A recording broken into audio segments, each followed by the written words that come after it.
আসসালামু আলাইকুম, সবাই কেমন আছেন? আশা করি ভালো আছেন। আলহামদুলিল্লাহ আমি ভালো আছি। যাদের ম্যান পাওয়ার কাট হইতেছে না তাদেরকে নিয়ে কালকে কিন্তু ঢাকা কিন্তু একটা আলোচনা আছে। যাদের ম্যান পাওয়ার 2-3 মাস হয়ে গেছে, 2-3 মাস হয়ে গেছে, 1-1.5 মাস হয়ে গেছে, এখনো পর্যন্ত অনলাইনে আসে না, তাদেরকে নিয়ে কিন্তু কালকে আলোচনা আছে বিএমইটি অফিসে। তো অবশ্যই আপনি যদি 2-3 মাস হয়ে থাকে তাহলে কিন্তু আপনি খুব শীঘ্রই আপনি অনলাইনে আপনার ম্যান পাওয়ার কার্ড কিন্তু পেয়ে যাবেন। এরকম নতুন নতুন ভিডিও পাওয়ার জন্য আমার ইউটিউব চ্যানেলটা সাবস্ক্রাইব করে রাখবেন, কারণ আমি সবসময় প্রবাসীদের খবর সবার আগে দেওয়ার চেষ্টা করি।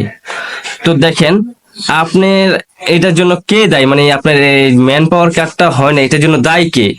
কি আপনি দায়ী নাকি আপনার এজেন্সি দায়ী?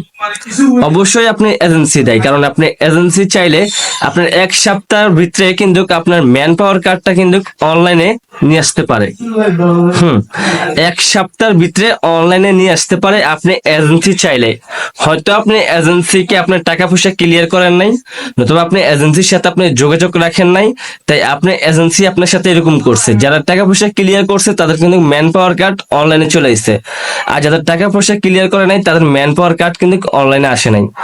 অবশ্যই যদি আপনার টাকা পয়সা দিয়ে থাকেন তাহলে আপনার ম্যান পাওয়ার কার্ড চলে আসবে, আর যদি টাকা পয়সা না দিয়ে থাকেন তাহলে টাকা পয়সা দিয়ে দেন, তাহলে দেখবেন আপনার ম্যান পাওয়ার কার্ড চলে আসবে আর আপনি খুব শীঘ্রই বা ফ্লাইট করে চলে যেতে পারবেন।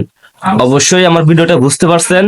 আপনি এজেন্সির সাথে ভালো মন্দ কথা বলেন, ভালো কথা বলেন, তার খোঁজ খবর রাখেন যে আমার আমার ম্যান পাওয়ার কার্ড অনলাইনে আসে না কেন। অবশ্যই বুঝতে পারছেন। ভিডিওটা ভালো লাগলে শেয়ার করে দিবেন। তো সবাই ভালো থাকবেন, ধন্যবাদ।